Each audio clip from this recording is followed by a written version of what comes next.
Hey. Welcome, everybody, to the latest episode of Mock It Like It's Hot. Filling in for Evan is myself, Joshua Hudson, hosting this lovely show. And with me, as always, my esteemed co-host, not just from Mock It Like It's Hot, but also our Wednesday show, no pun intended, Mr. Ryan Weisse. Ryan, how we doing this lovely Monday morning? Always fantastic, Josh. Glad to be doing this show. Glad to be part of Mock Draft Monday as usual. I'm, pardon my not paying attention. I'm sharing the link all around right now, but I'm excited. We have a very special guest today, so very good. You want to tell us who said special guest is? I feel like the ebb and flow was for me to let you talk there for a second. So yes, I will tell you who our special guest is.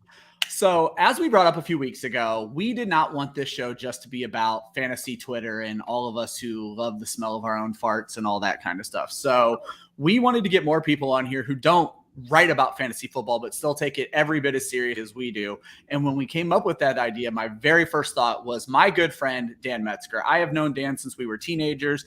Dan and I have played in at least one fantasy league together for like 20 years at this point. He is a perpetual playoff finisher. He has won multiple championships when I play with him. But more importantly, Dan takes mock drafting very seriously to the point where Dan and I used to mock out the first 2 to 3 rounds of our upcoming keeper league drafts so we could kind of figure out what's going on. And this was just for fun, nothing to be published, nothing for recognition. We mock draft for fun. So that's why I wanted to have Dan on the show. So Dan, welcome to Club Fantasy's Mock It Like It's Hot. Thank you for having me. I appreciate the opportunity. All right, this is going to be fun. I say short, sweet, to the point. Exactly. Dan doesn't fuck around. I see that, you know. Let's go. Like, we're ready to hit that freaking start button. Let's go. Exactly. And that's Dan in a nutshell for fantasy football. So today's draft, and basically for the rest of the summer, folks, we are focusing redraft. It is that time of year. Redraft is what we care about. So today's draft is your standard 12-team, 1 quarterback redraft PPR. It's the league you're probably playing with all of your friends right now. And that's really what this show is all about, is helping you get ready to win your fantasy league. So I'm going to go ahead and click start draft. We'll get it up here on the screen. We have a full draft room today. So woo-hoo! ADP is going to look very good, and it's going to make a lot of sense. This is going to be a very good learning situation. You certainly don't want me big on the screen. So love it. All right. So one of our newest contributors, Joe Pepe, whose first appearance with us is going to be his new show, Dunking on Joe, which we're actually recording tonight to release tomorrow morning. Kicks us off with Christian McCaffrey over Jonathan Taylor. So that's going to be interesting. But Dan, let's bring it back to you here. You queued up the 111 as your starting spot. So walk us through a little bit what your thought process was here. Do you already know what your draft order is in one of your home leagues, and this is what you wanted to prepare with? Or do you have a kind of a foolproof strategy you're trying to test out here? No strategy. I take it very seriously. So for me, my preferred draft position is the end of the first round because I'm, typically in the playoffs. So I do have that side of things to look at. But I also I think it's an advantage to be at the end of the first round to get that early second round pick, because I think that big gap when you're picking early in the first to the end of the second, you lose out on so much. Yeah, I like it. That's exactly why I put myself. I'm partly disappointed you guys didn't find a way to be right back to back on each other, because so I was worried he was going to take show.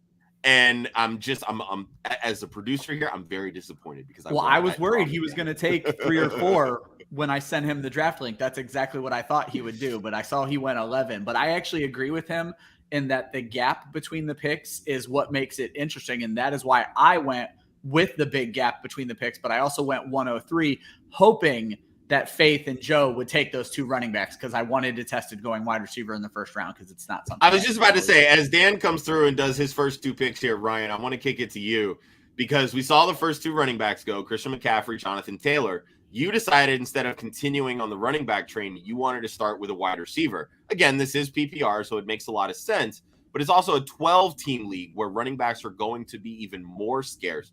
So kind of walk me through your start process here. I mean, you've kind of already walked everyone through it. This is not what I would normally do. I am running back early and often in every draft that I'm in, and I wanted to step out of my comfort zone for this mock draft. And I feel like that's the importance of mock drafts, because 1, you don't know what draft slot you're going to be picking from most times.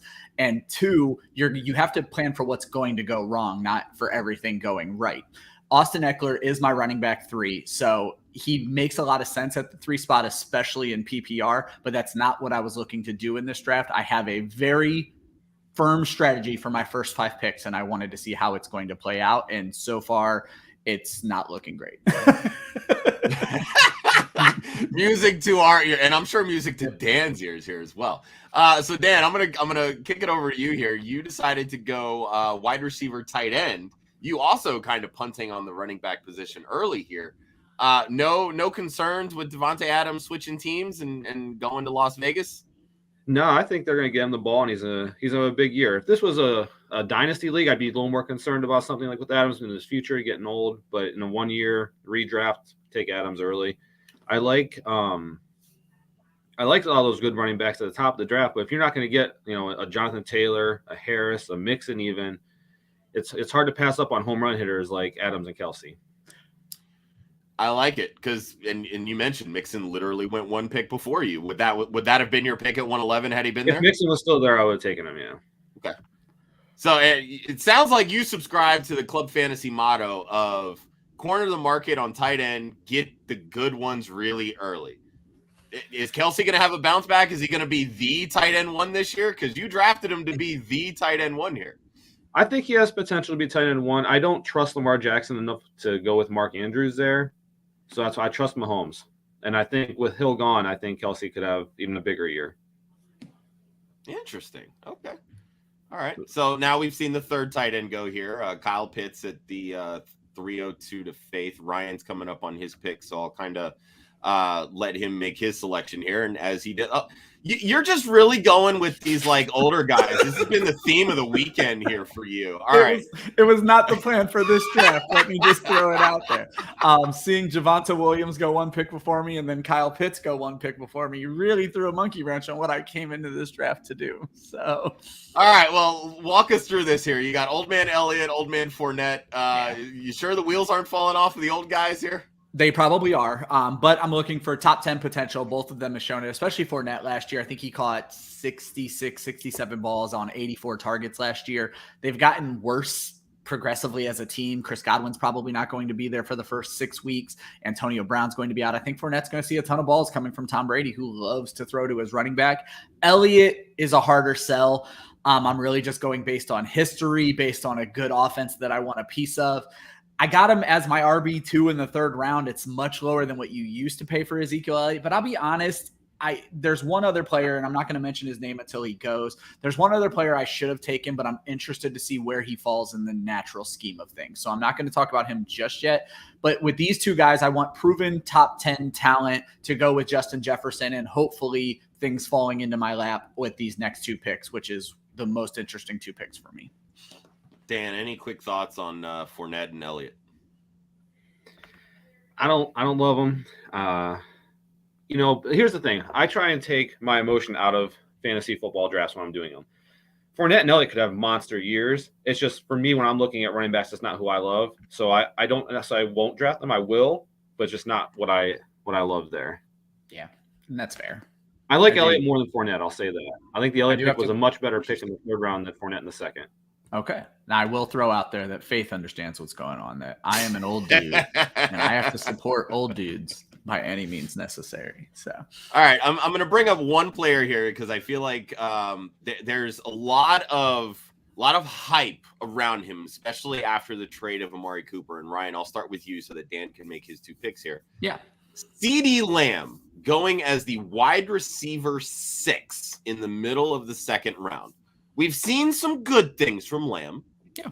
We haven't yet really seen the great things from Lamb, especially coming from his college career at Oklahoma.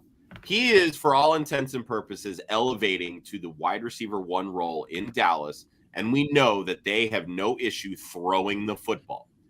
Is it irresponsible to be looking at drafting him before guys like Deebo Samuel, Keenan Allen, even a Tyreek Hill, an AJ Brown? Or is this really like, is he going to be a top 3 wide receiver? And this is a bargain at this point. So, I mean, this is basically where I have him, is the wide receiver 6. I am all of these guys, once you get past like Chase Jefferson, Kupp, I feel like are in a very close tier to one another. I think Lamb is going to be fantastic. I love the college pedigree. I like the third year now relationship with Dak Prescott, and moving into the guy. You're dealing with, James Washington, a recovering from injury Michael Gallup, and Jalen Tolbert as your main competition for receptions and targets there. I think there's a legit chance we see CeeDee Lamb, which we haven't seen even close from him yet, jump into the 150, 160, maybe even 170 target range, because I think Dak is going to lean on his guy. So that's where I think it's going to be a big thing for him. Ahead of Tyreek is questionable, but I totally get it, because it's not Tyreek you don't trust. It's Tua Tagovailoa you don't trust. So. Fair enough. Dan, any thoughts on CeeDee Lamb there at the wide receiver 6? He makes me nervous, man. He makes me nervous. He hasn't shown me the consistency. I expected more out of him last year, and we're going to see when he has that, with Cooper gone, all that focus on him from the defense. It's going to be interesting to see how he responds. And that's a good point. And as we've brought up multiple times, it's not like he has any competition in practice to worry about, because Trevon Diggs is both the best and worst corner in the NFL. So all these touchdowns he scores in practice may not translate to the game. Facts. All right, Dan, let's talk a little bit about your picks here. So you start pass catcher heavy with Adams and Kelsey, and now you said, all right, I got to get myself some running backs. J.K. Dobbins coming off an ACL injury, rookie Breece Hall. Give me your thoughts on these two guys. What made you take Dobbins over, we'll say, the guy right in front of him, David Montgomery? I don't trust the Bears' offensive line. And I think that Dobbins in a run-first offensive system, and I think he'll be even more of a run-first system with the lack of wide receiver depth for the Ravens this year. I know he's going to get vultured on some touchdowns by the other committee running backs there, but I like his potential there in Baltimore. What do you think excited about to have him. I was going out of the Chelsea, you never quite know who's going to be there. Mm-hmm. I was excited to see him and Hall both available. I was pretty. What do you think about the lack of pass catching, not just necessarily from Dobbins, but really just this offense just not targeting running backs? Do you think that's going to hurt you a little bit because this is a PPR league, or are you really banking on potential? It has potential. It has the potential to hurt a little bit, yes. But at the same time, they don't have any receivers. They got to throw it to someone. Andrews, he'll get his, but at some point, teams are going to start taking him away. They're going to have to maybe throw a little more to the running backs. And Montgomery was the guy I was kind of alluding to earlier. I didn't want to mention him. And it's very interesting to see the enormous gap from when I took Elliott to where we saw our quarterback go off the board. We saw our fourth tight end go off the board. And then even another running back ahead of Monty. I feel like Monty, and I get what you're saying, Dan, about not trusting the Bears offensive line and the Bears in general, but I feel like Monty is an underrated commodity in fantasy football right now, especially, and I know this is a redraft league, but especially for dynasty purposes. As a 25-year-old starting running back who has no real competition, I feel like Monty is routinely disrespected right now. I love Montgomery as a football player. In fact, I really was in a lot of my leagues trying to get him last year. I don't hate him. I look at the Bears, and they lost their best offensive lineman, James Daniels, in free agency.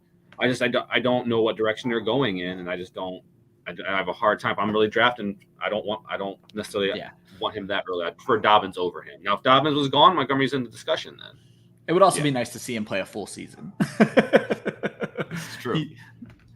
For as many tackles as he breaks, he either breaks bones or, Yes, I mean, he only missed a game 2 years ago, and I think it was, 4 games last year, 5 games last year. Yep, the ankle issue. Now, rookie year, he didn't technically miss any games, but he wasn't the full-time starter yet. So, I mean, he's around 220 to 240 carries, which is, honestly, you can't ask for much more out of a fantasy running back right now. Yeah, I'm really curious to see what kind of direction the Bears' offensive line goes. I remember a few years ago when the Rams just had the absolute worst offensive line. Everything was terrible. All of the pundits kept saying was, what are they doing? Why aren't they going out and signing, offensive linemen to rebuild this line? They weren't spending high draft capital, mostly because they kept trading away high draft capital. Yeah. But they weren't spending what little draft capital they had on offensive linemen. And it really just turned out to be they believed in their system.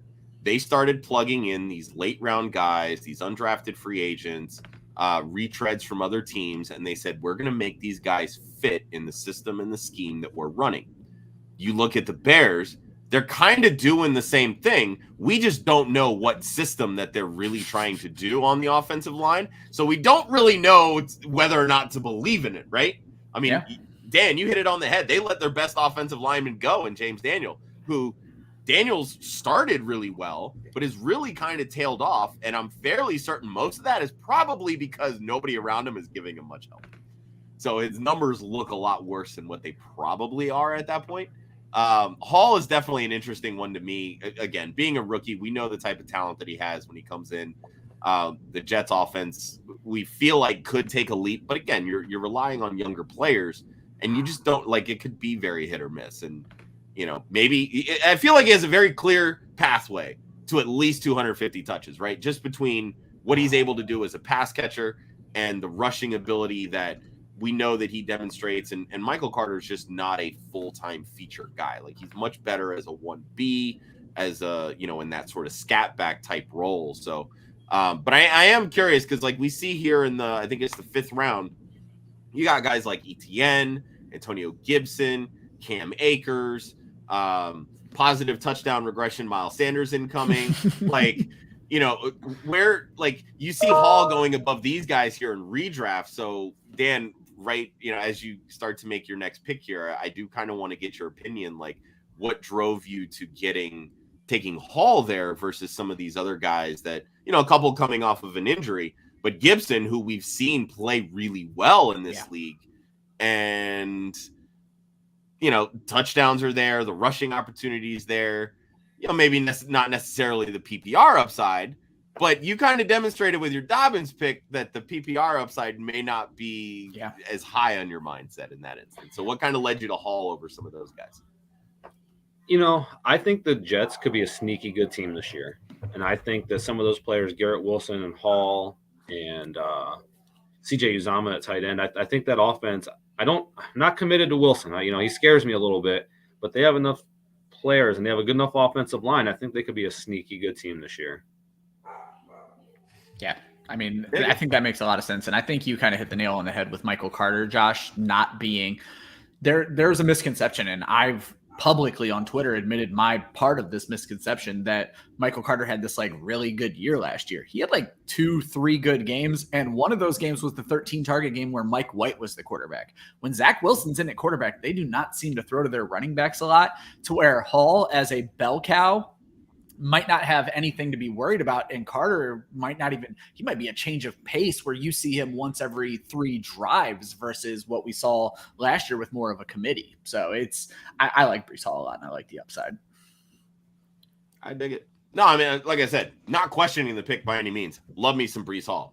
Got him in plenty of drafts, and I'm sure I'll have him in quite a few during redraft season. So let's spotlight the tight end position a little bit here. I know this position gets a lot of flack. There's kind of we'll say like a consensus top 5-ish, so to speak. But one guy that is seemingly falling from that tier is Darren Waller, and he goes as the tight end 4 in this one. We know the Raiders bring in Davante Adams.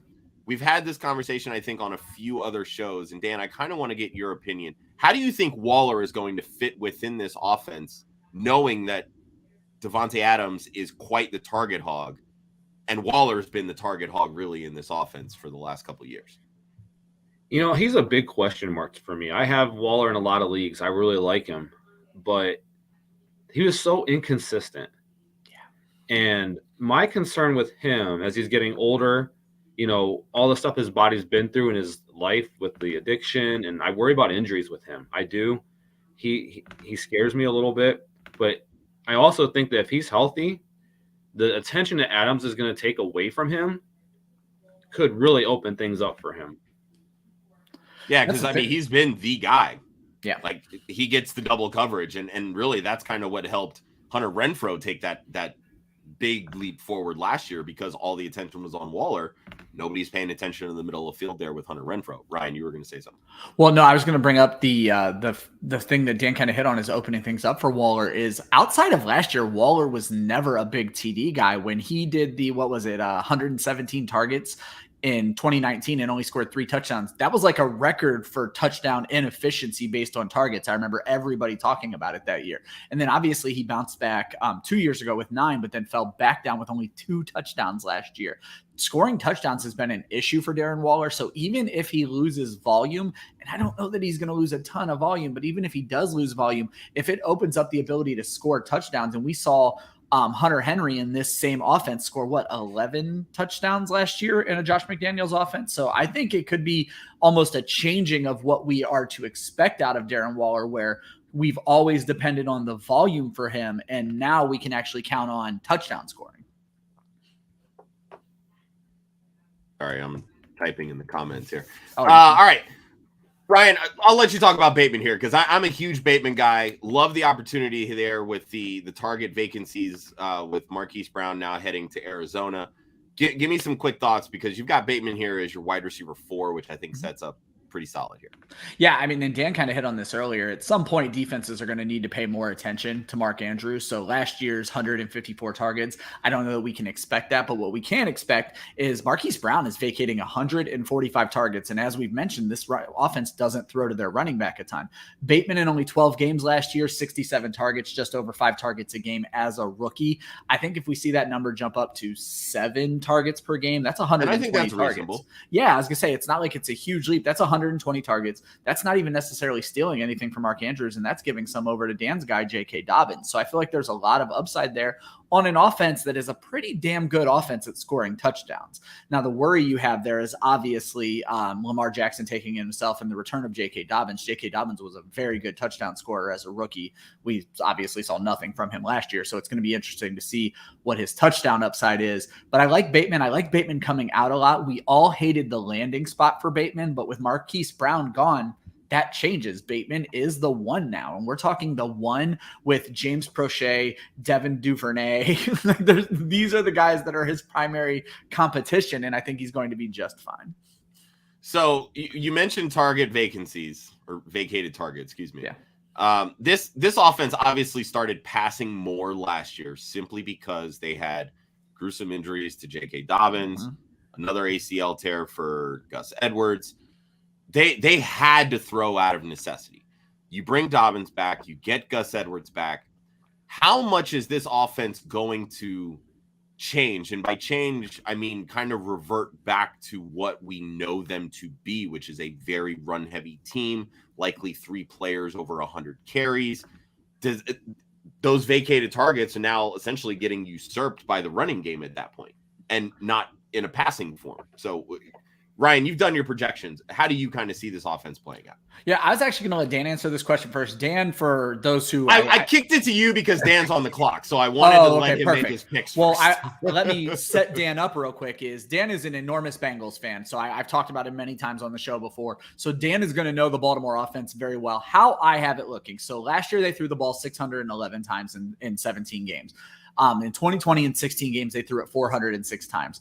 I kind of split the middle, but still lent it towards passing. I knocked them all the way down to 564 targets, 534 rushing attempts. So about a 51 to 48% split, 52-48 split. So I have them throwing fewer times than last year, but still on a larger pace than what they did in 2020. In 2020, they only ran 60 plays per game because of how much they ran the ball. Whereas last year it was 66 plays per game. I knocked it down to 65.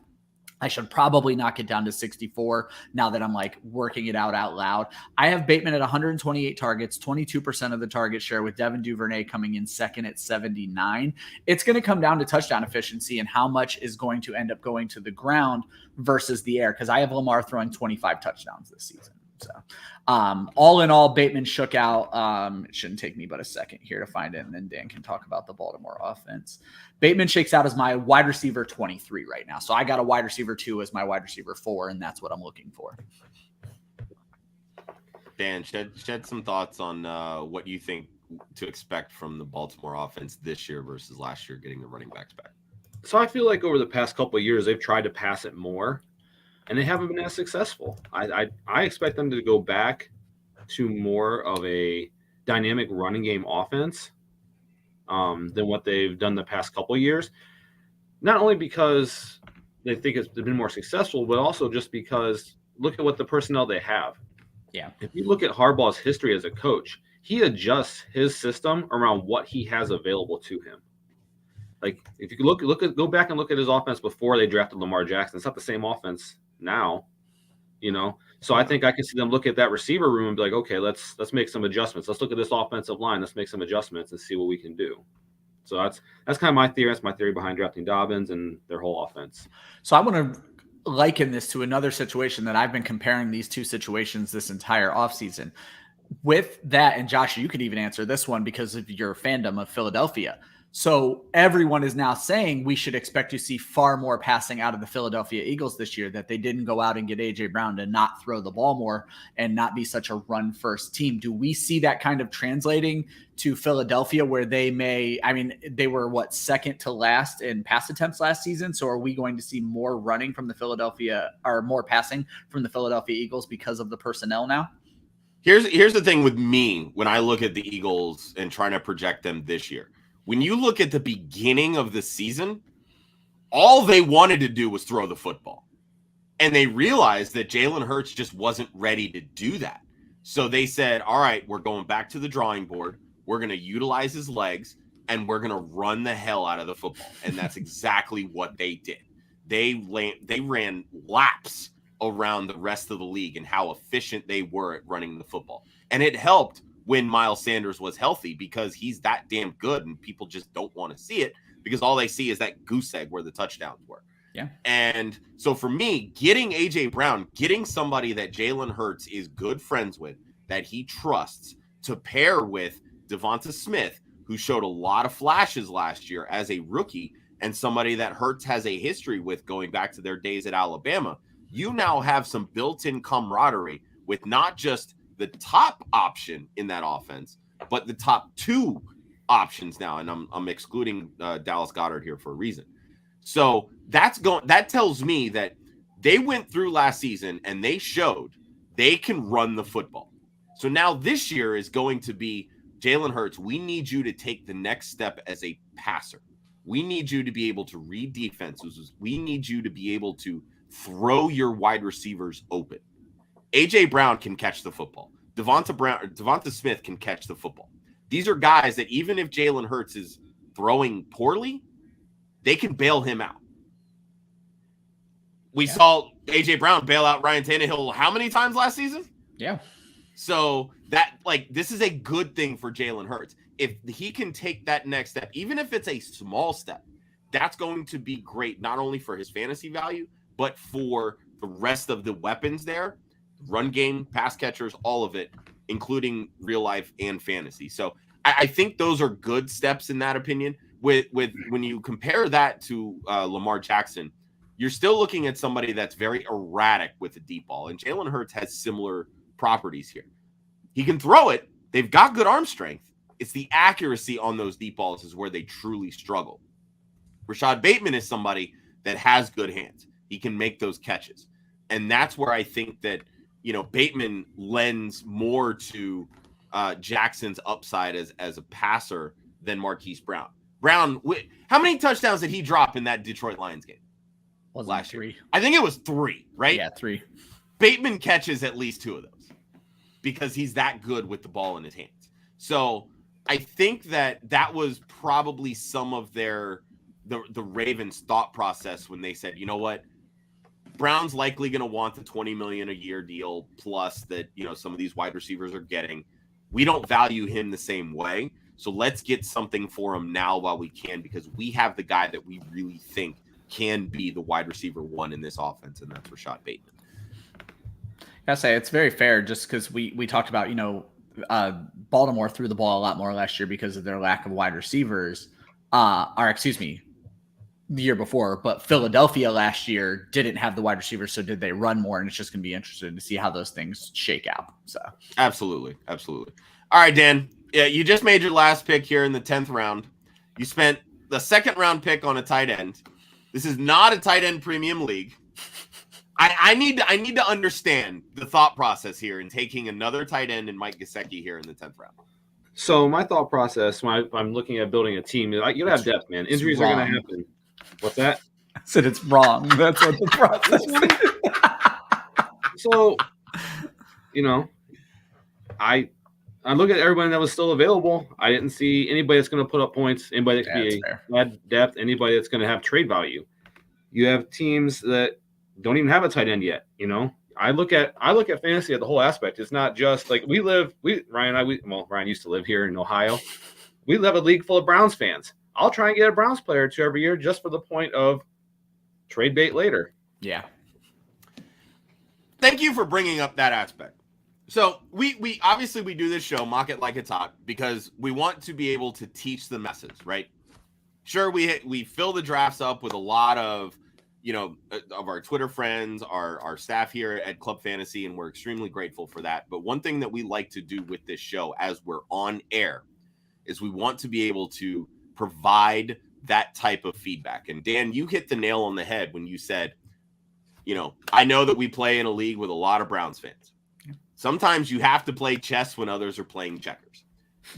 We talk about it all the time. Know your league. It is that simple. Every single casual fantasy league is going to be full of homers. If your group of friends are diehard Eagles fans, guess what? Makes sense to have a few Eagles on your team because you never know when one of them is going to spike, and you know that you can get a better player that's maybe had a slower start that's primed for a big finish.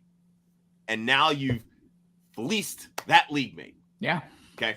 These are things that as you're doing your drafts, you need to keep in the back of your head. I'm typically somebody that when I'm going into my draft, I'm not necessarily drafting to trade. I'm drafting to say, all right, this is what's going to make the best team for me now. And then we'll reevaluate after week 1, after week 2, after week 3, etc. But as you start getting into those late round picks, after you've maybe, feel comfortable with the depth that you have, taking those types of dart throws that you can sell off for later pieces, smart play. So, Dan, I just want to say thank you for bringing that up. It really is. I'm sure it's happened in a few times in some of your leagues over the years. Well, and he hit the nail on the head with, you have to look at the board as well. Versus Gesicki, I mean, you could make an argument for Christian Kirk or Jameson Williams if you believe in those guys, but no one after him is screaming value whatsoever. So it is a good pick that you're landing. I mean, Gesicki was top 10 last year, I believe. And then you have a revamped offense around him. You don't quite know what you're going to get, but you do have a San Francisco system that really tends to enjoy throwing to the tight end. Now, we've argued on this show multiple times, was George Kittle's high volume due to necessity? And there certainly isn't going to be a necessity in Miami. But also, if you're picking your poison between Jalen Waddle, Tyreek Hill, and Mike Gesicki, I think you're going to focus on Jalen Waddle and Tyreek Hill. Correct. I look at the whole Williams thing. I already drafted two rookie. Yeah, you've definitely loaded up on the rookies. I don't feel the need to go back to that well. I'd rather get someone who adds depth to my team that's going to put up points that could be of value as a trade later as well. I like it. You actually have 3 rookies because you have Hall, you took Drake London, as well as Wilson. So real quick, as we're coming up on Ryan's picks here in the 11th round, tell me a little bit about London and Wilson in your eyes. How do you think those guys are going to fit into their respective offenses? I like Wilson actually a little bit more than London from a whole aspect where he's going to be, I think, in a better team and a better offense, where I couldn't tell you right now who London's quarterback's going to be. And it's probably going to be multiple quarterbacks throughout the year. Is he going to be the number one guy? Absolutely.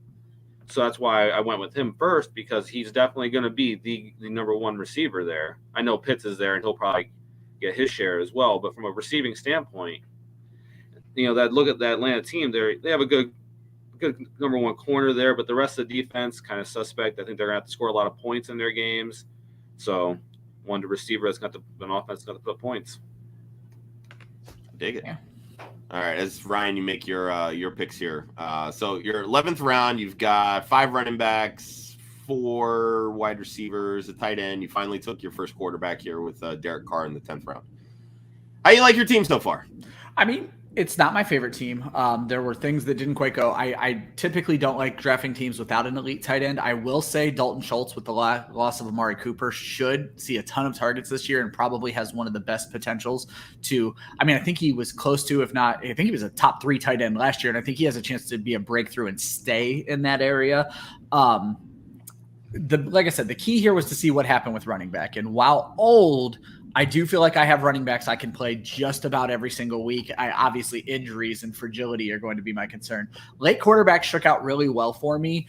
Everybody seemed to have went quarterback early. Kudos to Dan with waiting till the 8th to get Tom Brady. I'm seeing Brady go outside of the top 10 in many drafts, and this is right where Dan got him, is right about where he should fall. Top 3 quarterback last year, should probably be considered a top 3 quarterback again this year.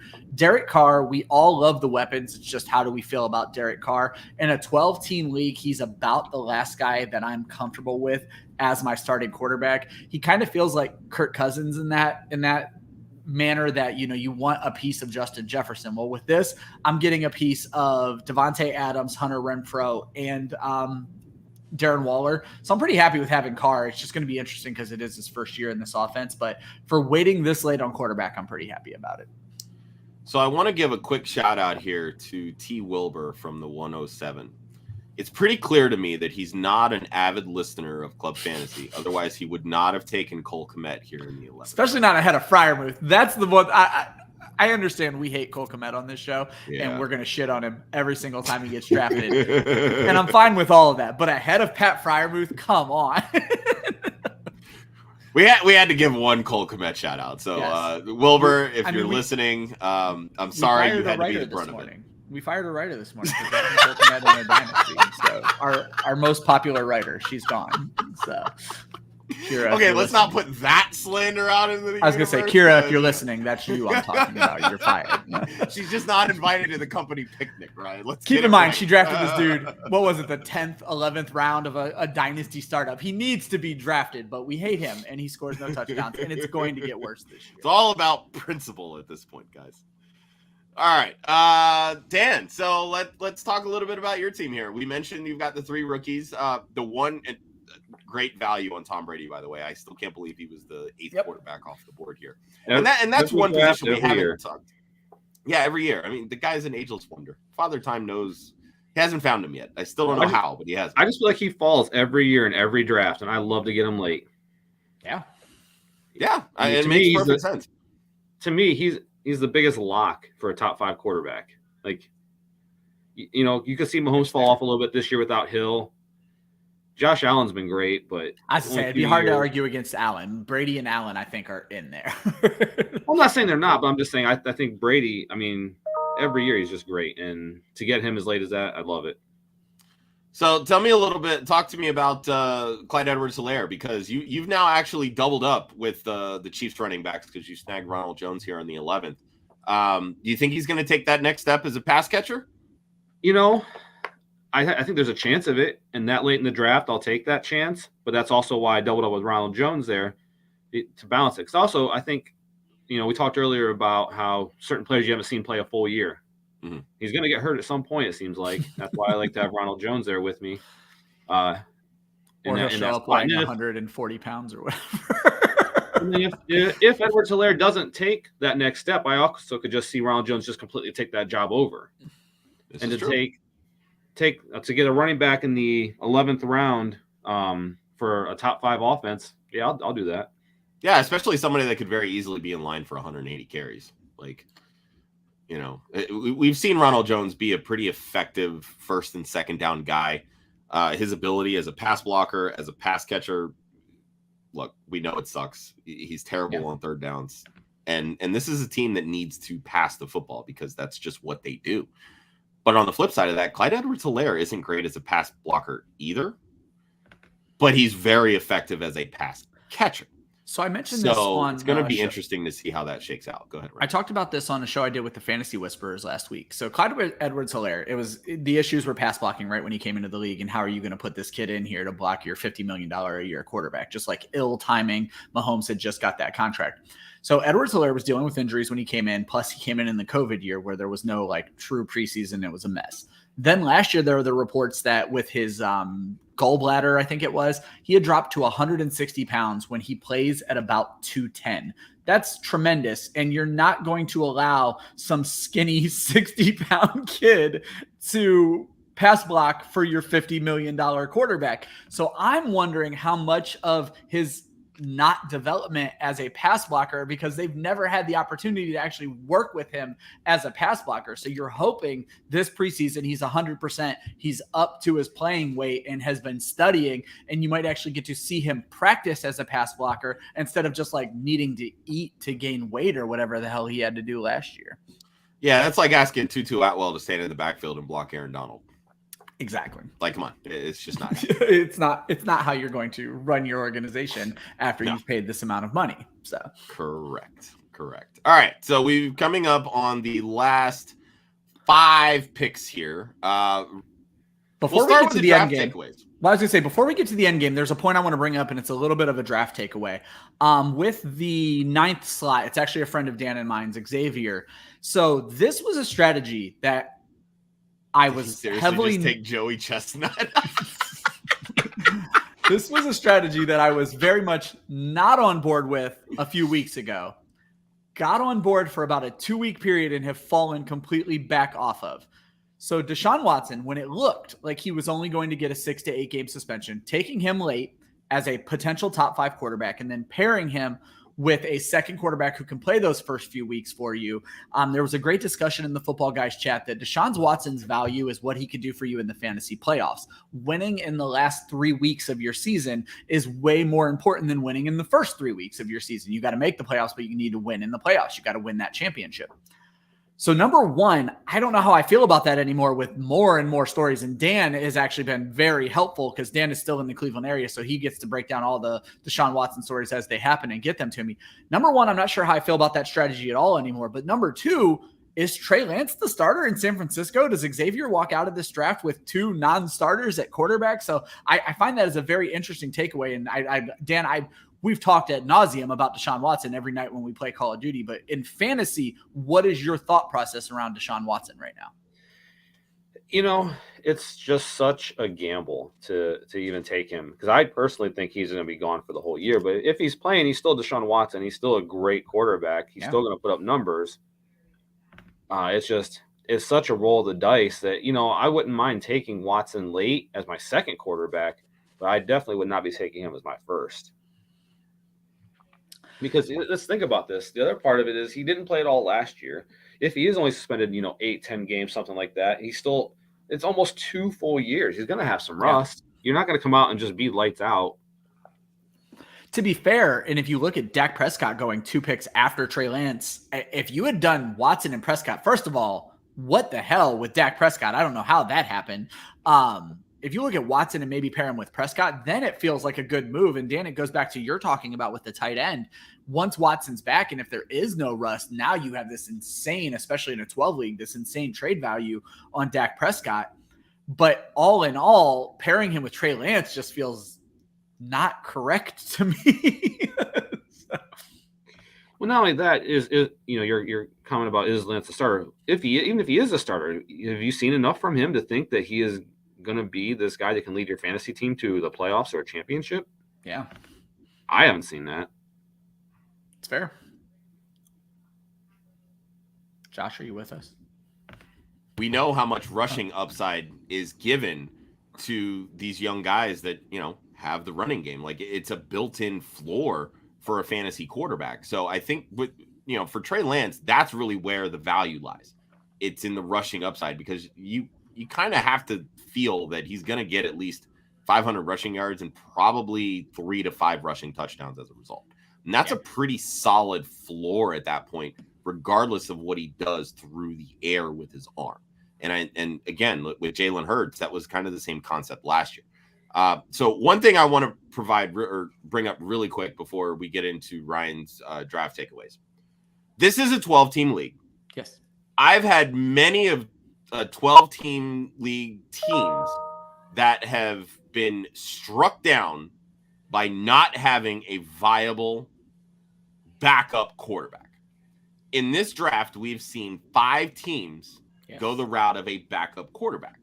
So, Dan, I want to start with you because both of you actually did not draft a backup quarterback. So do you see the value in taking a second quarterback in a 12-team league? Or was this kind of a situation where, well, maybe I might have in the last 3 rounds, which, obviously we're not doing because we're not doing defense and kickers. Yeah. No, I like to have a backup quarterback if the draft falls the right way. Mm-hmm. I just didn't feel it fell the right way to take one. At this point, I would have still considered taking one, like you said, if there were 3 more rounds. But the value is there because I mean, I've been in plenty of leagues. You see someone take that good backup quarterback for them, who after someone else gets hurt, they're able to turn that into a trade piece. Like that's how I always look at fantasy football. I'm always looking for a guy that can. If he's not going to be a value on my team, could he be a value on someone else's team that I can turn into something that is going to help my team.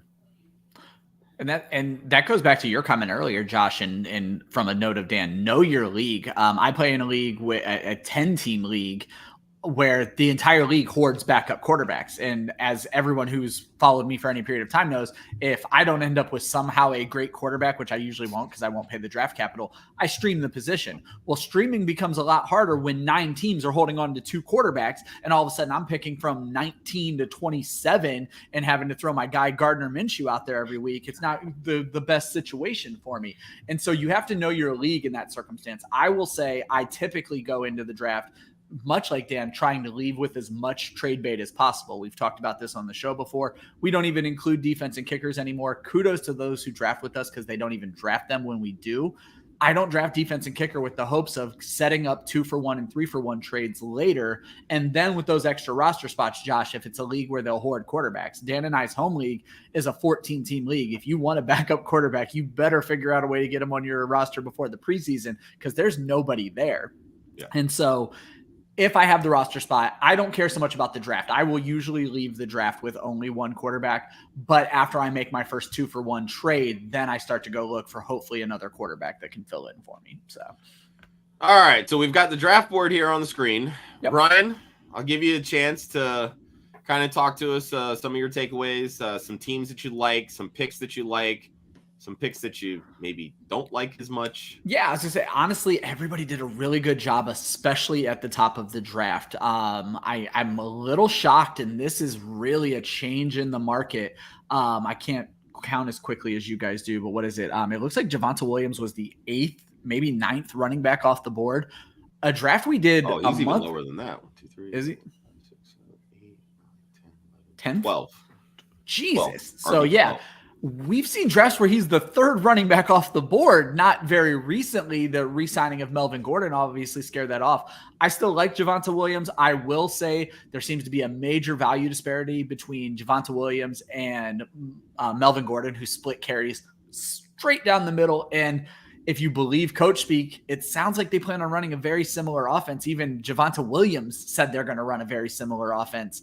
And then they're coming from a Green Bay system where they use 2 running backs. I think Javonte Williams is going to be way more involved in the passing game this year than Melvin Gordon. He was already that last year, but I think it'll be even more. But I still think he's worth a 2nd-round pick. I think we're undervaluing Melvin Gordon. But all in all, I thought it was really interesting for Joe to start off with 3 running backs from where he was drafting, knowing that he wasn't going to get his first wide receiver essentially till the 5th round. It worked out very well for him. A couple of things that struck me as odd in the draft. First and foremost, the one I just noticed, Dak Prescott is going too late in fantasy drafts. I understand he lost to Martin Cooper. Round, like, wow. Yeah. And we have Russell Wilson going ahead of him. I understand the hype is there. I picked on Faith a little bit in the chat. I'm going to pick on Faith just a little bit because I think, if I'm looking at this right, she was the first team to take 2 quarterbacks. And the issue I have with that is at this point, she only had 2 wide receivers, Evans and Thielen. I'm lower on Thielen. And in my opinion, her team suffered for it. She could have landed one of the rookies like Garrett Wilson, maybe even Tyler Lockett, if you believe in a bounce back there. But then she has Jacoby Myers and Odell Beckham. We don't even know what's going on with Odell Beckham.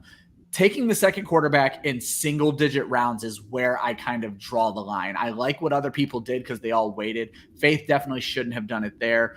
And then, like I said, the whole Dak Prescott thing, and there was one other. We kind of talked about Trey Lance over Dak makes literally no sense to me. Those are kind of the things that stood out to me. I feel like tight ends really went where they should. No tight ends in the 1st round. The 2 big guys back-to-back, and then Kyle Pitts and Waller going in the 3rd round. Kittle falling to the 4th is way different from what we've seen in previous years, so that's a little interesting. Hockenson wasn't terribly overdrafted. He basically went as a 6th-round pick, and there's some debate about what his role is going to be. But all in all, I have no complaints for my own personal strategy. I wanted to go Justin Jefferson in the first round, see how running back shook out. I'm very old at running back, but I have touchdown scorers. So that's kind of what I'm going to be hoping with this team, is that I'm very touchdown dependent there. I was able to land Michael Pittman, the wide receiver one in Indianapolis, who I think is a very underrated commodity. Allen Robinson, I am way higher on than the rest of the fantasy community for the most part. I just think he is going to eat in an offense where Cooper Kupp's going to see a lot of attention. I think it's going to be great for Robinson. We already talked about Bateman. And then landing Jarvis Landry, a lot of positive training camp reports. And I am apparently the only person who believes that McCole Hardman is going to apologize for all these things I'm clicking, that believes that McCole Hardman is going to fall into Tyreek's role. They drafted him for a reason. This is his opportunity, and I'm rooting for the kid to seize that opportunity. All right. So Dan, let's kind of look at your team here. So, we've talked a little bit about Adams, Kelsey, obviously the running backs. Give us kind of your thoughts, how, your strategy played out, if you kind of had to pivot midway through, and then, maybe some quick thoughts on the rest of the board. Yeah, definitely. Whenever I go into any draft, I don't like to have a set plan of this is what I'm going to do. I like to play how the draft is going. There's guys that are going to be good players that are going to fall. And if you sit there and just stick to your board, you're going to miss out on some key guys. I think getting Amari Cooper as late as I did, where if Watson's playing, even if he's not, he's going to be the clear-cut number one target in Cleveland. I think he could put up some big numbers there. So I'm pretty happy the way things fell. I like the team. I think there are a couple people that draft a little bit better. I think person picking after me, JV13, had a great team. I really like his team from a starter's aspect. To get Rodgers as late as he got him. Yeah, Rodgers is starting to feel like a Brady type thing. Yeah. He was just plummeting in drafts. So I don't necessarily like Juju, but the rest of his team, to get McLaurin and Williams, those are some good guys to have. If Montgomery works out, that could be a really good team. And I like Jacob Lundy, man, had a really good draft as well, I felt. Let's see here. That's there you go. From the 9 slot with Eckler and Javonte, the AFC West. Oh, 4 spot. Sorry. I'm blind, obviously. I was looking at his second round pick. That's what I did. Yeah, that's a lot from the AFC West. I was just going to say, Jesus. Yeah, his first 5 picks, he went all Chargers with he got the whole trifecta with Eckler and Allen and Herbert. He's not going to know how his fantasy team does until 8 o'clock every East Coast time. Here's the sneaky best pick I think he had was that James Robinson as late as he got him. We had Heath Cummings from CBS on the show and had a huge debate over James Robinson and where he's falling. And if you get him this late, is he not just a tremendous value, to where I'm kind of off of James Robinson? But if you believe he's bouncing back from this Achilles, landing him there at the 84th pick of the draft or whatever, that's amazing. So agreed. Yeah, I'm a little less high on Robinson, not necessarily because I'm super high on ETN to a point where I think he's going to be like a workhorse kind of guy. We really still don't know with the Achilles. We know the Akers came back insanely early. We also know how ineffective he was when he did so. So I think this year will be a true test for him as far as what he can do kind of coming back from that injury. But I also know that Akers and Robinson are still kind of 2 different types of players in terms of athletic ability. So, in draft capital. Well, of course, with draft capital, sure. But it's I don't know. It's gonna be interesting.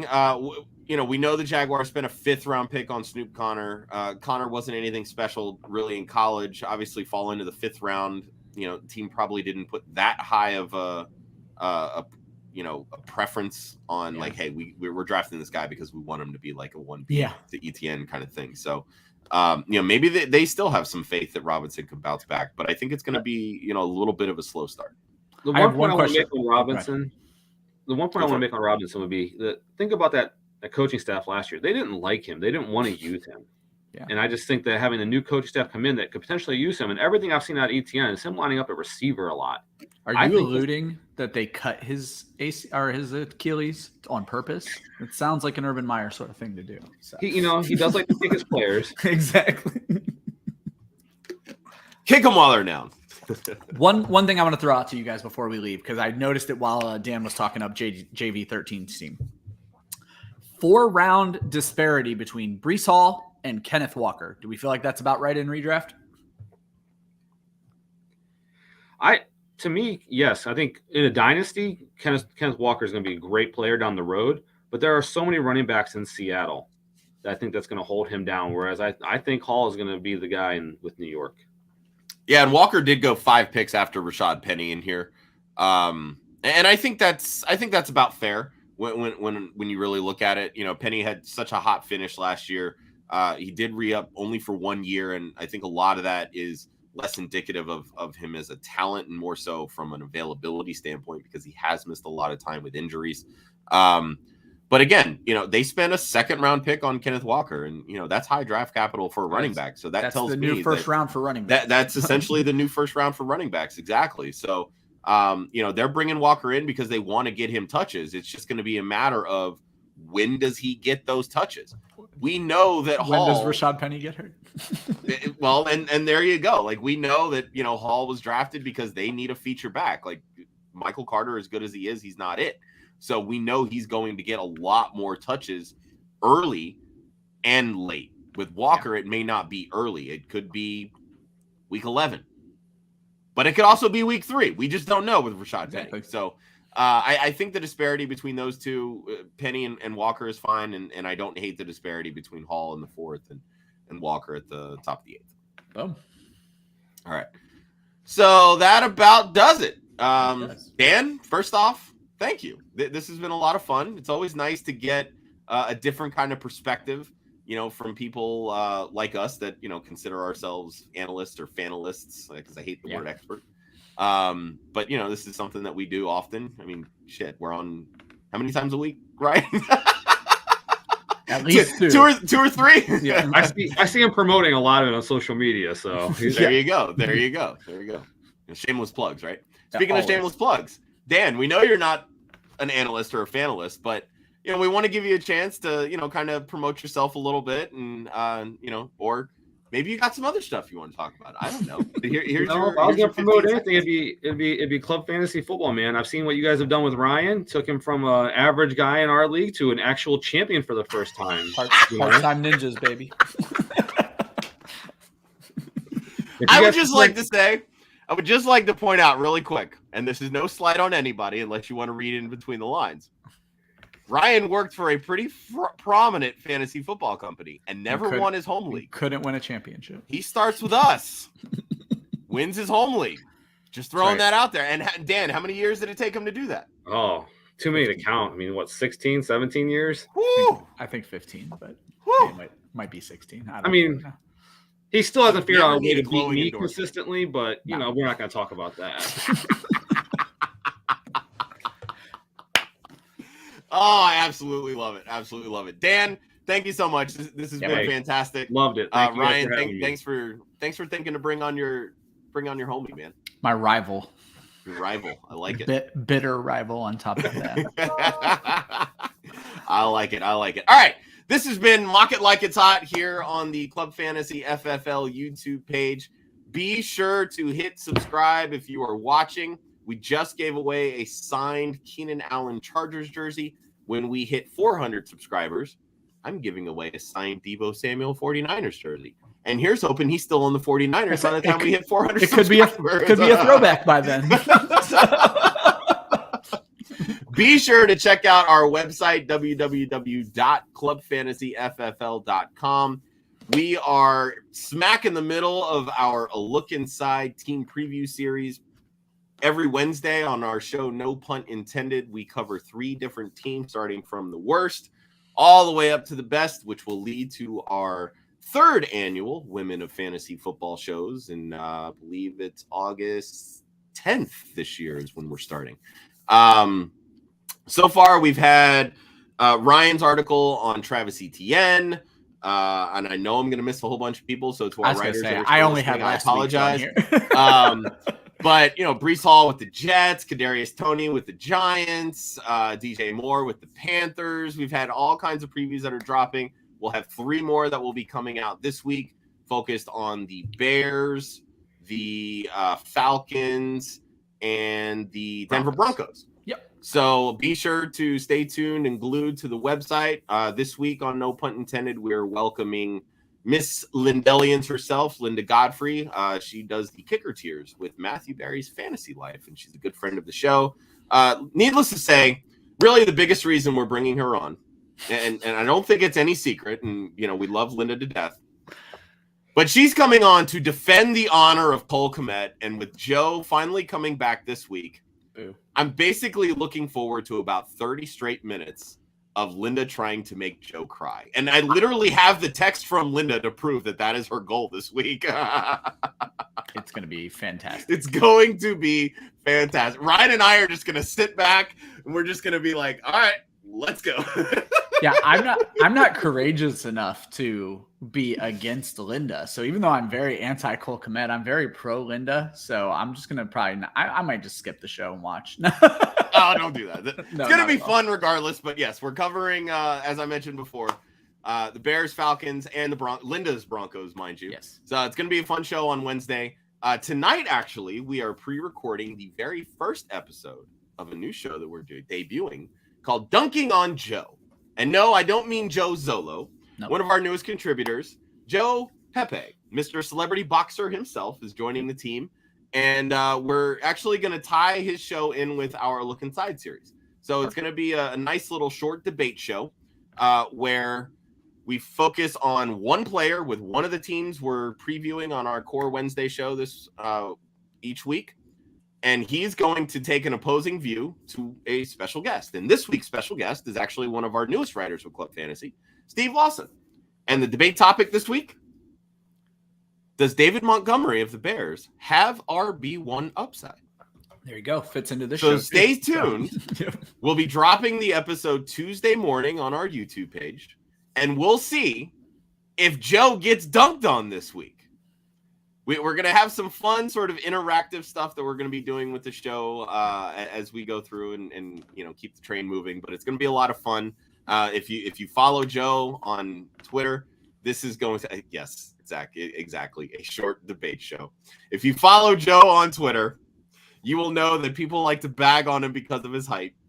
Which, if I'm not mistaken, Ryan, isn't he actually like an inch taller than you? Yes. Joe is an average-sized man who somehow has been deemed tiny in our community.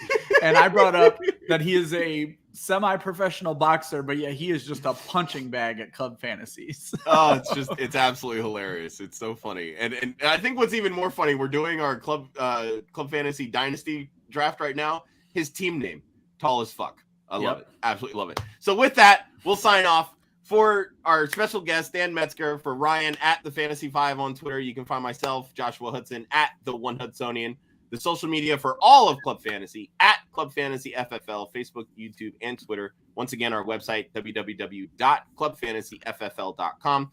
Stay tuned, glued to our YouTube page. Tomorrow morning, we're dropping the debut episode of Dunking on Joe, featuring our newest contributor, Joe Pepe. And then, of course, Wednesday, back to live viewing, 7 p.m. Eastern Wednesday night. Our Look Inside team previews continue with myself, Joe Zolo, Ryan Weisse, and special guest, Linda Godfrey, a.k.a. Lindellians on Twitter. And we're previewing the Bears, Falcons, and Broncos. And with that, we will see everybody next week. Thank you, everybody. Thank you.